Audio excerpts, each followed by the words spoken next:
Om Gurubhyo Namaha. Freedom from the known. Day 7, 21st November 2022, text page 39 and PDF page 49, chapter 4, last paragraph. Pleasure is the structure of society. From childhood until death, we are secretly, cunningly, or obviously pursuing pleasure. So, whatever our form of pleasure is, I think we should be very clear about it because it is going to guide and shape our life. It is therefore important for each one of us to investigate closely, hesitantly, and delicately this question of pleasure, for to find pleasure and then nourish and sustain it is a basic demand of life, and without it, existence becomes dull, stupid, lonely, and meaningless. Pleasure అనేది అంటే pleasure అంటే ఒక మనకు వచ్చినటువంటి ఇంద్రియ సుఖాలే కాకుండా మనకి మామూలుగా సంతోషం అనుకున్నవన్నీ కూడా సొసైటీ యొక్క స్ట్రక్చర్ అన్నమాట. చైల్డ్హుడ్ నుంచి అంటే చిన్నప్పటి నుంచి మృత్యు వరకు మనం సీక్రెట్ గా కన్నింగ్ గా తర్వాత తప్పనిసరిగా మనం ఈ సుఖం వెనకాల పరిగెడుతున్నాం.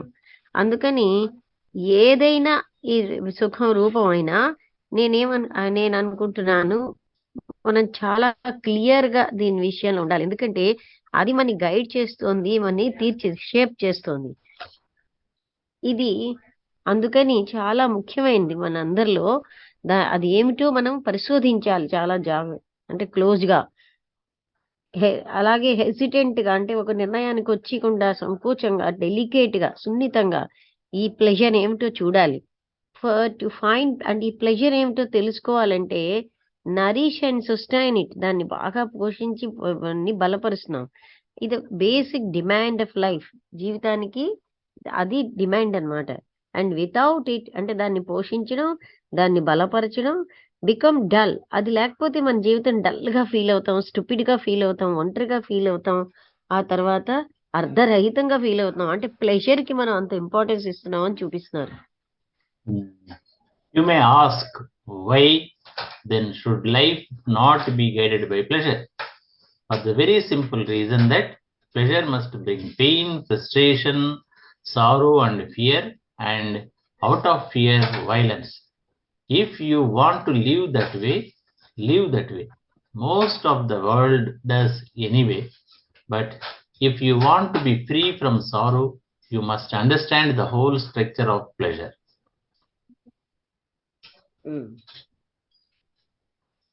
మీరు అడగొచ్చు, ఎందుకని ఈ ప్లెజర్ మనం గైడ్ చేయకూడదు? ఎందుకంటే ఒక సింపుల్ కారణం, ప్లెజర్ అన్నది మనకి బాధను తెచ్చిపెడుతుంది, విసుగుని తెచ్చిపెడుతుంది, దుఃఖాన్ని తెచ్చిపెడుతుంది, భయాన్ని తెచ్చిపెడుతుంది. అండ్ ఆ భయంలోంచి హింస వస్తుంది. మీరు ఒకవేళ ఆ విధంగా జీవించాలంటే జీవించండి. Most of the world does. చాలా మంది ప్రజలు అలాగే ప్రపంచంలో ఎంతో మంది అలాగే జీవిస్తున్నారు.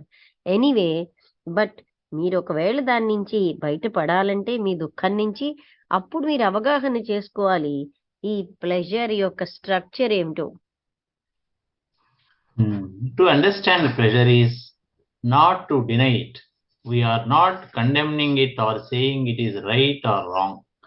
But if we pursue it, let us do so with our eyes open, knowing that a mind that is all the time keeping pleasure must inevitably find its shadow, that is pain.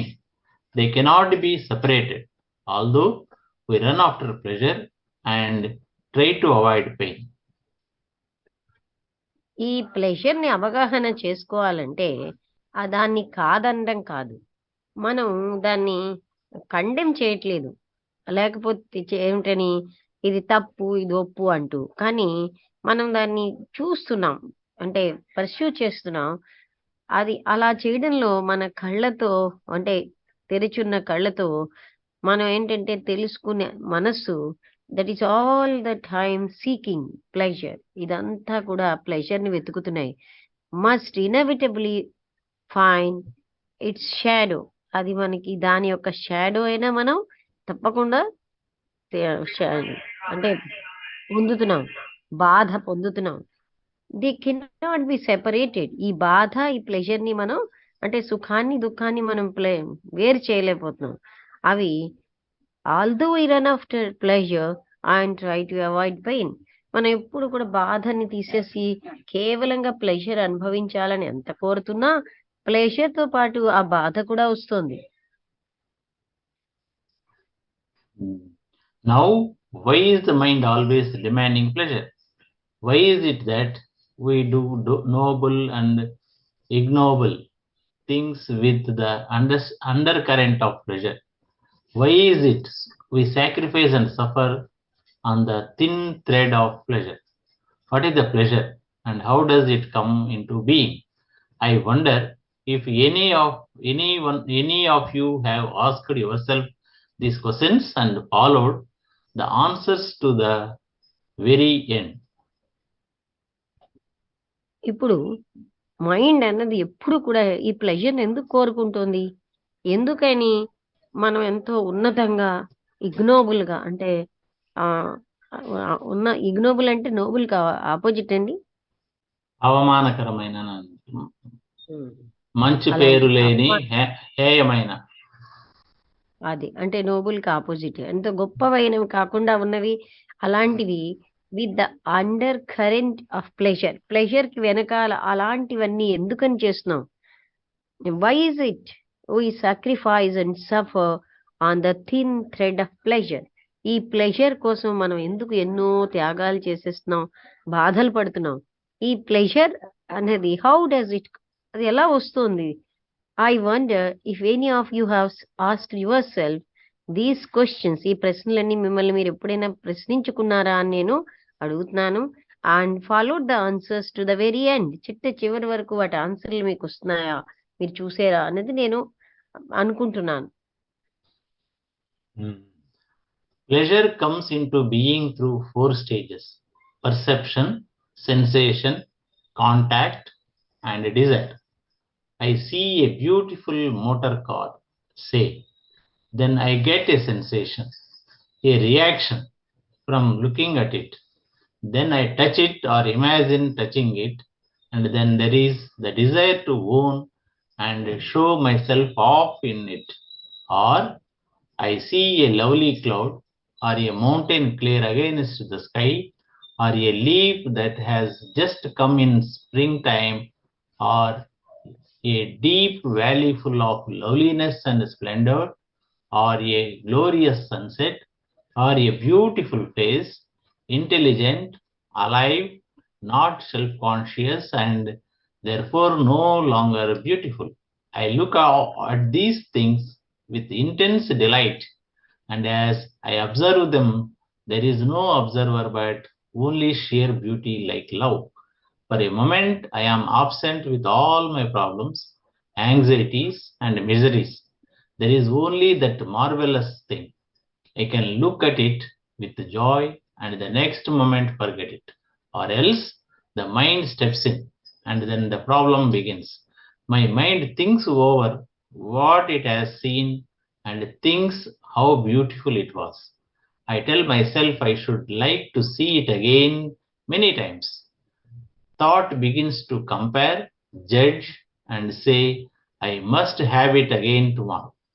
The continuity of an experience that has given delight for a second is sustained by thought. ఈ pleasure అనేది మనకి 4 దశలుగా ఉంటుంది.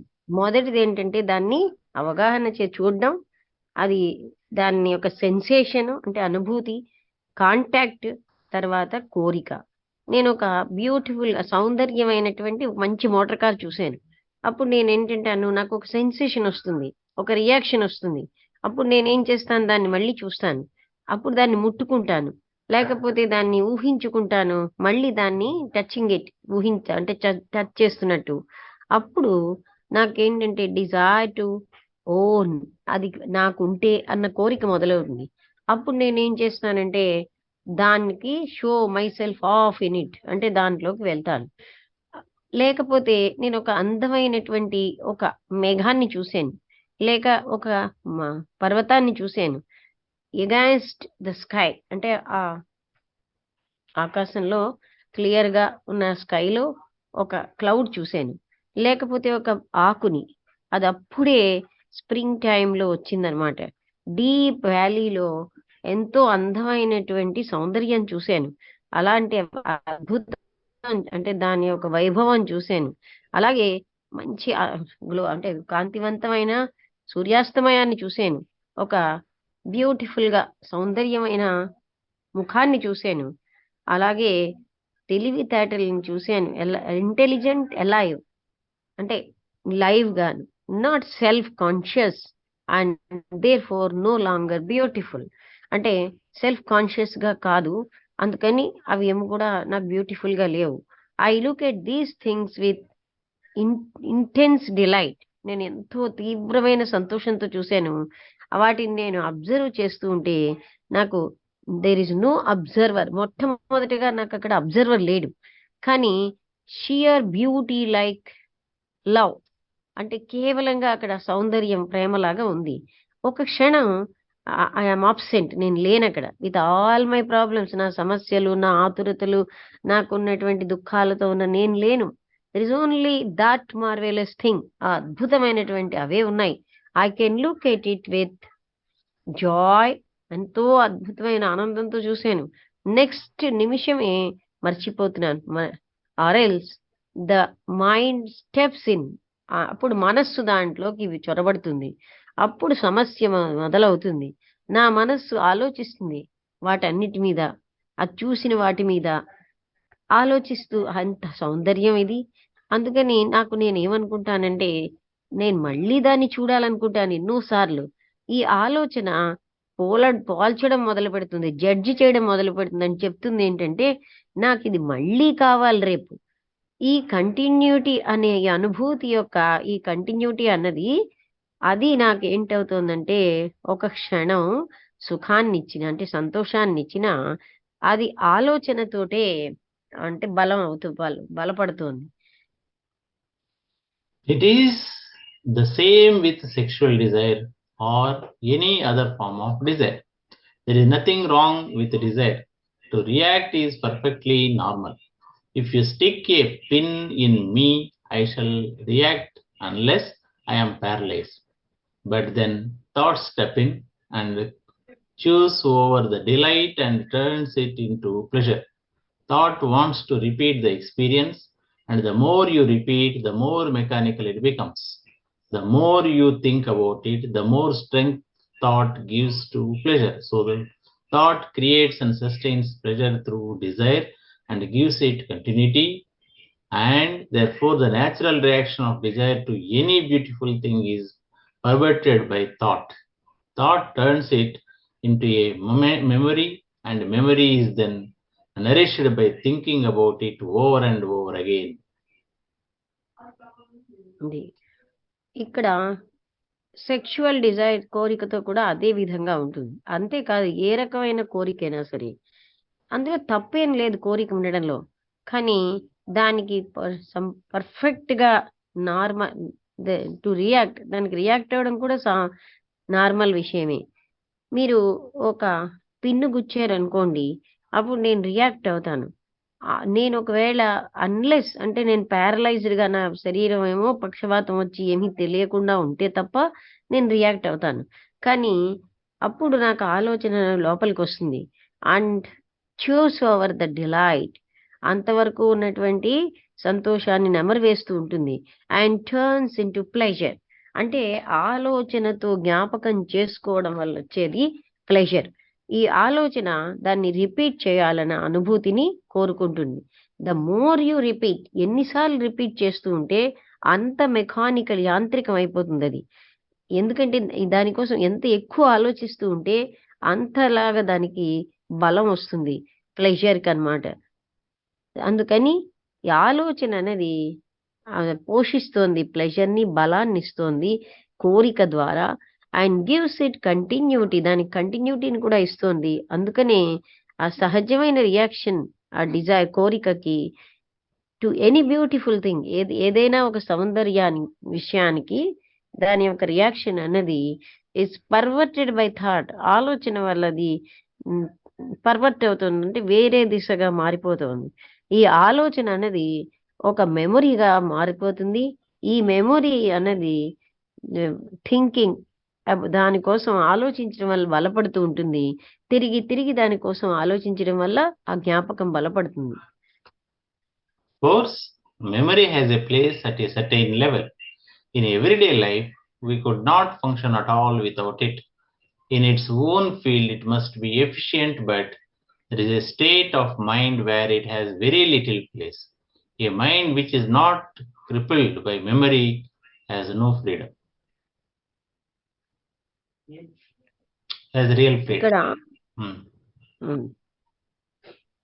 Memory జ్ఞాపకం అన్నదానికి ఒక నిశ్చితమైన ఒక లెవెల్లో ఒక స్థానం ఉంది. ప్రతిరోజు కూడా జీవితం వితౌట్ ఆ జ్ఞాపకం లేకపోతే మనం పని చెయ్యలేం.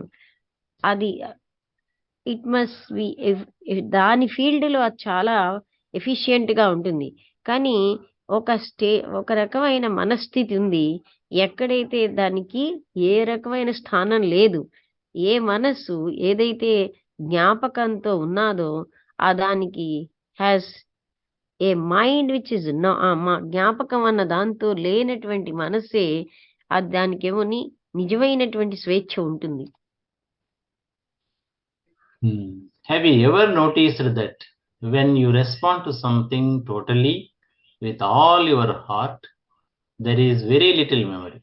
It is only when you do not respond to a challenge with your whole being that there is a conflict, a struggle, and this brings confusion and pleasure or pain.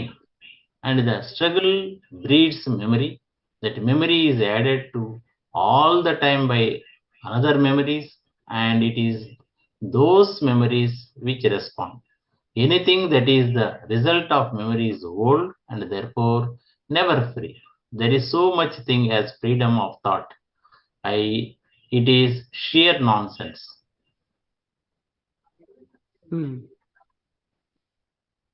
మీరు ఎప్పుడైనా సరే notice చేసారా, మీరు దేనికైనా response ఇచ్చినప్పుడు సంపూర్ణంగా మీ మొత్తం హృదయంతో అక్కడ జ్ఞాపకం అన్నది లేదు. ఇట్ ఈస్ ఓన్లీ వెన్ మీరు ఎప్పుడైతే ఒక ఛాలెంజ్ కి సమాధానం ఇస్తున్నారో మీ మొత్తం బీయింగ్ అంతటితోటి అక్కడ while being that there is a conflict. మరొకసారి చదువుతానండి. It is only when you do not respond to it challenge. ఒక ఛాలెంజ్ కి మీరు రెస్పాండ్ అవ్వనప్పుడు మీ మొత్తం హోల్ బీయింగ్ తోటి అప్పుడు సంఘర్షణ ఉంటుంది, అప్పుడే స్ట్రగుల్ ఉంది. ఇదంతా కూడా కన్ఫ్యూజన్ ని తెచ్చిపెడుతుంది. అండ్ ప్లెజర్ గాని పెయిన్ గాని వస్తాయి, అంటే బాధ గాని. ఈ స్ట్రగుల్, ఈ సంఘర్షణలోంచి బ్రీడ్స్ మెమొరీ, జ్ఞాపకంగా మారుతుంది. ఈ జ్ఞాపకం అన్నవి మనకి అన్నిటికీ యాడ్ అవుతూ ఉంటుంది దాని యొక్క ఇతర జ్ఞాపకాలతో. అది దోస్ మెమొరీస్ విచ్ రెస్పాండ్, అవే మనకి రెస్పాన్స్ ఇస్తున్నాయి. Anything that is the result of memory is old. జ్ఞాపకంలోంచి వచ్చిన ఏదైనా కూడా పాతదే, అందువలన నెవర్ ఫ్రీ. అవి ఎప్పుడు స్వేచ్ఛగా ఉండదు. There is no such thing as freedom of thought. అసలు ఆలోచనలో స్వేచ్ఛ అన్న విషయమే లేదు. It is sheer nonsense. అది అర్ధరహితమైన విషయం. Thought is never new, for thought is the response of memory, experience, knowledge. Thought, because it is old, makes this thing which you have looked at with delight and felt tremendously for the moment old. From the old you derive pleasure, never from the new. There is no time in the new. ఆలోచన ఎప్పుడు కూడా కొత్తది కాదు. ఎందుకంటే ఈ ఆలోచన అన్నది జ్ఞాపకం యొక్క రెస్పాన్స్ అన్నమాట, అంటే ఆన్సర్. అనుభూతి యొక్క జ్ఞానంలోంచి వచ్చినటువంటి రెస్పాన్సే ఆలోచన. అది పాతది గనక ఈ మొత్తం మీరు ఏదైతే చూస్తున్నారో సంతోషంతో, అది this thing which you have looked at with delight and felt tremendous for the moment, ఈ క్షణానికి ఎంతో అద్భుతంగా ఉన్నది అనుకున్నదంతా కూడా పాతదే. ఈ పాత దాంట్లోంచి మీరేమోని సుఖం పొందుతున్నారు. నెవర్ ఫ్రమ్ ద న్యూ, కొత్త దాంట్లోంచి కాదు. అందుకని న్యూ అనే దానికి టైం లేదు. So, if you can look at all things without allowing pleasure to creep in, at a face, a bird, the color of a saree, the beauty of a sheet of water shimmering in the sun, or anything that gives delight, if you can look at it without wanting the experience to be repeated, then there will be no pain, no fear, and therefore tremendous joy. ఇక్కడ మీరు కానీ అన్నిటినీ ఏ రకంగా pleasure అనేది అలో చేయకుండా, మీ అంటే దాంట్లోకి రాకుండా ఒక ముఖాన్ని కానీ, ఒక పక్షిని కానీ, ఒక చీర యొక్క కలర్ని కానీ, లేకపోతే వాటర్ నీటి యొక్క సౌందర్యాన్ని కానీ, అంటే సూర్యుడి యొక్క కాంతిలో ఉన్నదాన్ని, ఎనీథింగ్ దట్ గివ్స్ డిలైట్, ఏదైనా మనకి సంతోషాన్ని ఇచ్చింది మీరు కానీ చూసారంటే, without wanting the experience to be repeated, ఈ ఎక్స్పీరియన్స్ మళ్ళీ నాకు రిపీట్ అవ్వాలన్న కోరిక లేకుండా చూసారనుకోండి, అప్పుడు ఏ బాధ ఉండదు, భయం ఉండదు. అందుకనే అది అద్భుతమైన ఆనందం ఉంటుంది. It is a struggle to repeat and perpetuate pleasure which turns it into pain. Watch it in yourself. The very demand for the repetition of pleasure brings about pain because it is not the same as it was yesterday. You struggle to achieve the same delight, not only to your aesthetic sense, but the same inward quality of the mind, and you are hurt and disappointed because it is denied to you. అప్పుడు మీకు ఒక repeat చేయడంలో ఒక సంఘర్షణ ఉంటుంది. అప్పుడు పర్పెచుయేట్ ప్లెజర్ని ఉంచుకోవాలి, అదేంటవుతుందంటే బాధగా మారుతుంది. Which it in your self, watch it, మీలో మీరు దాన్ని వాచ్ చెయ్యండి. ఈ రిపిటేషన్, తిరిగి అది రిపీట్ అవ్వాలనే కోరిక, ప్లెజర్ తిరిగి రిపీట్ అవ్వాలని అది బాధను తెచ్చిపెడుతుంది. ఎందుకంటే అది సేమ్ అలానే ఉండదు. యాజ్ ఇట్ వాజ్ యెస్టర్డే, నిన్న ఎంత హ్యాపీగా ఉందో ఇవాళ అలా ఉండదు. అప్పుడు మీరు సంఘర్షణతో ఉంటారు.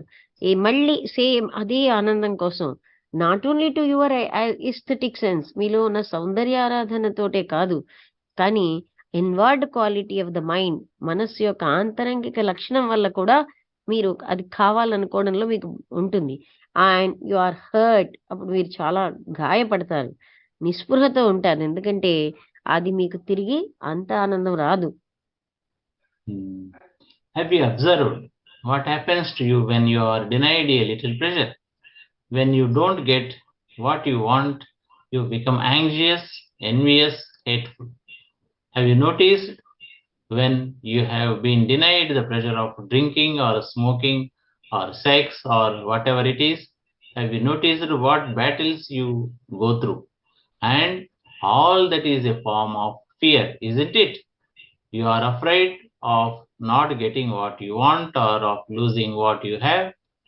When some particular faith or ideology which you have held for years is shaken or torn away from you by logic or life, aren't you afraid of standing alone? What belief has for years given to you satisfaction and pleasure, and when it is taken away, you are left stranded, empty, and the fear remains until you find another form of pleasure, another belief.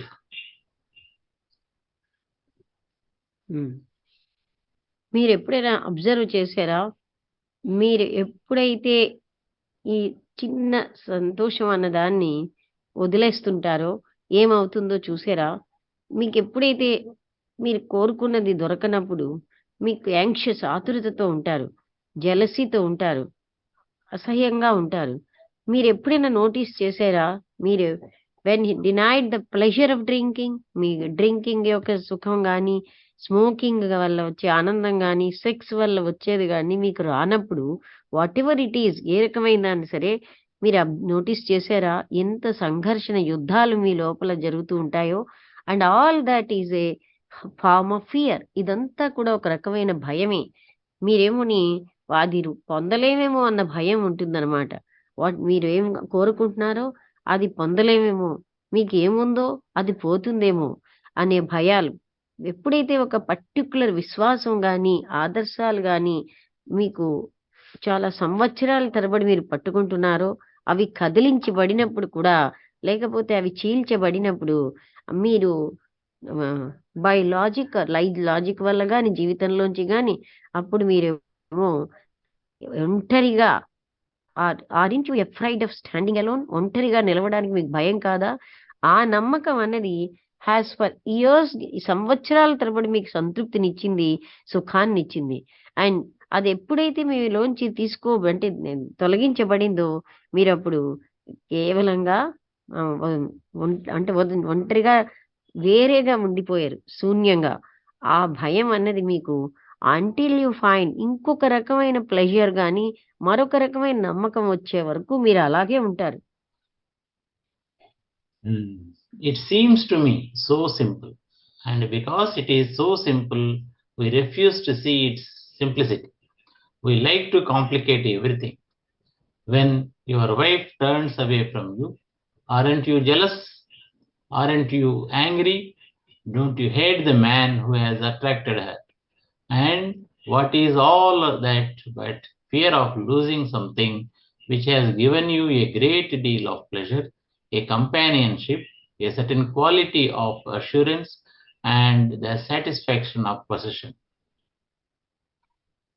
నాకేమనిపిస్తోందంటే చాలా simple గా ఉంటుంది. ఎందుకంటే అది ఎందుకంత simple అంటే, మనం ఏమోని అందులో ఉన్న సింప్లిసిటీని చూడడానికి ఇష్టపడం. మనం దాన్ని క్లిష్టంగా, ప్రతిదాన్ని క్లిష్టం చేయదలుచుకుంటున్నాం. ఎప్పుడైతే మీ భార్య మీ నుంచి దూరంగా వెళ్ళిపోయిందో, మీకు అసూయ రాదా? అప్పుడు మీకు కోపం రాదా? అప్పుడు ఆమెను మీరు don't you hate the man? ఏ వ్యక్తి అయితే ఆమెను ఆకర్షించాడో ఆ వ్యక్తి అంటే మీకు అసహ్యం రావట్లేదా? What is it all that but fear of losing something which has given you a great deal of pleasure, a companionship, a certain quality of assurance and the satisfaction of position. అయితే మీకేంటంటే don't you అంటే ఆ వ్యక్తిని ఆకర్షించిన వాడిని మీరు అసహించుకోవటం లేదా? ఇదంతా దేనికోసం అంటే మీకు భయం ఉంది. మీకెంతో ఆనందాన్నిచ్చి, మీతో పాటు కంపానియన్‌షిప్ ఇచ్చి, మీకు ఎన్నో రకాలైనటువంటి అంటే అష్యూరెన్స్‌ని ఇచ్చినటువంటిది, ఆ తర్వాత తృప్తినిచ్చినటువంటివి మీది అన్నది మీకు పోతోంది అన్న భయం అన్నమాట. What is it that fear of losing? అది మీరు కోల్పోతున్నారన్న భయం. So, if you understand that where there is a search for pleasure, there must be pain. Live that way if you want to, but don't just slip into it.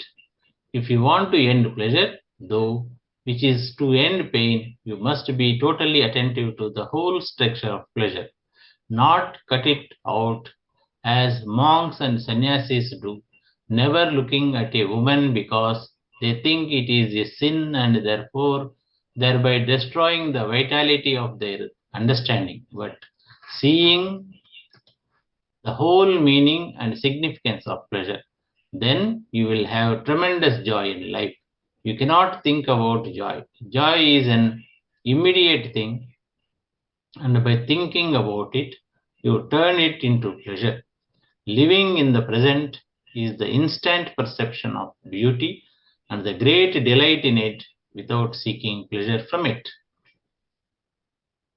అందువలన మీరు అవగాహన చేసుకుంటే, ఎక్కడైతే ఈ pleasure కోసం వెతుకులాట ఉంటుందో అక్కడ బాధ ఉంటుంది. Live that way if you want to. మీకు అలా కోరుకుంటే అలాగే జీవించండి. కానీ కేవలంగా అందులో స్లిప్ అంటే పడిపోకండి. మీరు ఒకవేళ దీన్ని అంతం చేయదలుచుకుంటే ఈ ప్లెజర్‌ని, though which is to end pain అంటే దాని అర్థం ఏంటంటే, అప్పుడు మీ బాధని కూడా అది పోతుంది. ప్లెజర్ అంతం చేయాలనుకుంటే బాధ కూడా అంతమైపోతుంది. అప్పుడు మీరు సంపూర్ణంగా అటెన్షన్‌తో ఈ మొత్తం స్ట్రక్చర్, ఈ ప్లెజర్ యొక్క స్ట్రక్చర్‌ని అవగాహన చేసుకోవాలి.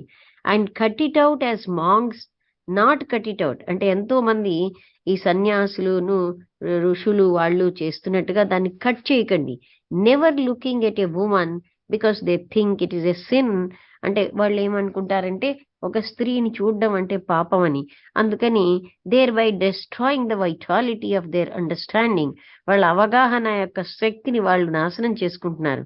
But seeing the whole meaning, ఈ మొత్తం దీని అర్థాన్ని అండ్ సిగ్నిఫికెన్స్ ఆఫ్ ప్లెజర్, ఈ ప్లెజర్ యొక్క మొత్తం దీని మీనింగ్ ని గుర్తింపుని చూడండి.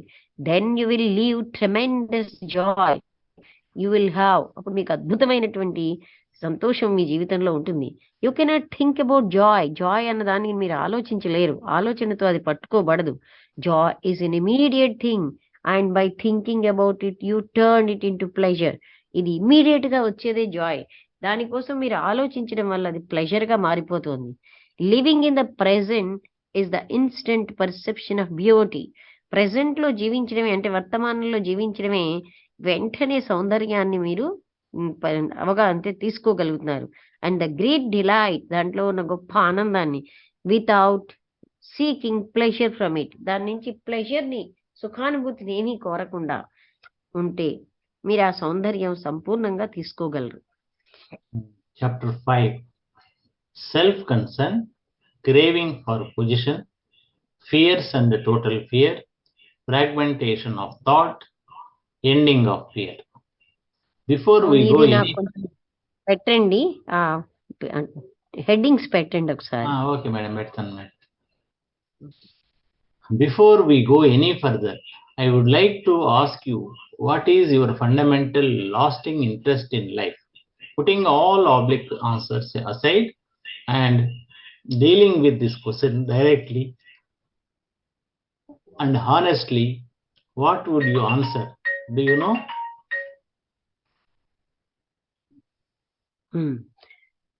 మీరు ఇంకా ముందుకు వెళ్లే ముందు నేను మిమ్మల్ని అడగదలుచుకుంది ఏంటంటే, మీ యొక్క మౌలికమైన శాశ్వతమైనటువంటి ఉత్సాహం ఎందులో ఉంది జీవితంలో?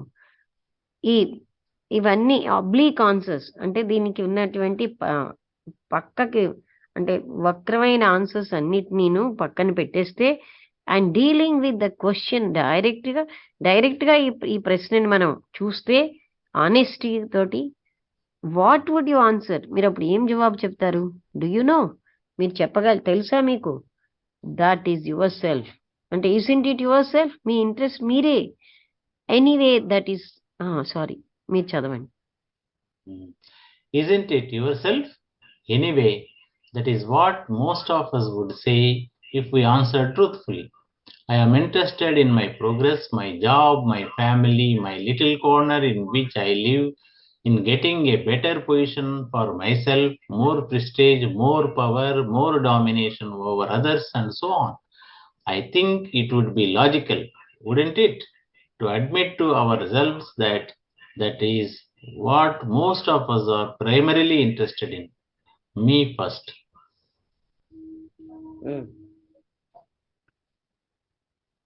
మీకు మీరే ఉత్సాహం ఏదైనా దట్ ఈస్, మనలో చాలా మంది అదే చెప్తారు.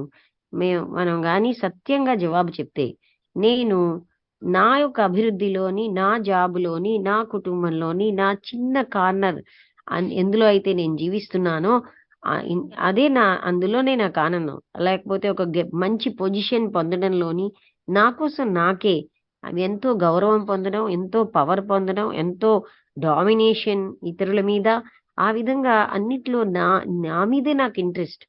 నేనేమిటో అనుకుంటున్నానంటే ఇట్ వుడ్ బి లాజికల్, అది చాలా లాజికల్ గా ఉంది కాదా, to admit to ourselves, మనకి మనంగా ఒప్పుకోవడం. That is what most of us are primarily interested in. మనలో చాలా మందికి ప్రాథమికంగా వాళ్లే ముఖ్యం. నేను అదే ఫస్ట్ అన్నమాట. Some of us would say that it is wrong to be primarily interested in ourselves, but what is wrong about it except that we seldom decently, honestly admit it? If we do, we are rather ashamed of it. So there it is, one is fundamentally interested in oneself, and for various ideological or traditional reasons, one thinks it is wrong. but what one thinks is irrelevant. Why introduce the factor of its being wrong? That is an idea, a concept. What is a fact is that one is fundamentally and lastingly interested in oneself. Madam, 3 minutes ఉంది. ఎక్కువేనండి. మనలో చాలా మంది ఏం చెప్తారంటే, ఇది తప్పండి, మీలో మీకే ఇంట్రెస్ట్ ఉండడం అన్నది, మనలో మనకి ఇంట్రెస్ట్ ఉండడం తప్పని చెప్తారు. కానీ అందులో వాట్ ఈస్ రాంగ్? దాంట్లో తప్పేముంటుంది? Except that we seldom decently honestly admit it. మనం చాలా అరుదుగా నిజాయితీగా ఒప్పుకుంటే మనలో మనకే ఇంట్రెస్ట్ అన్నదాన్ని మనం ఒప్పుకోం.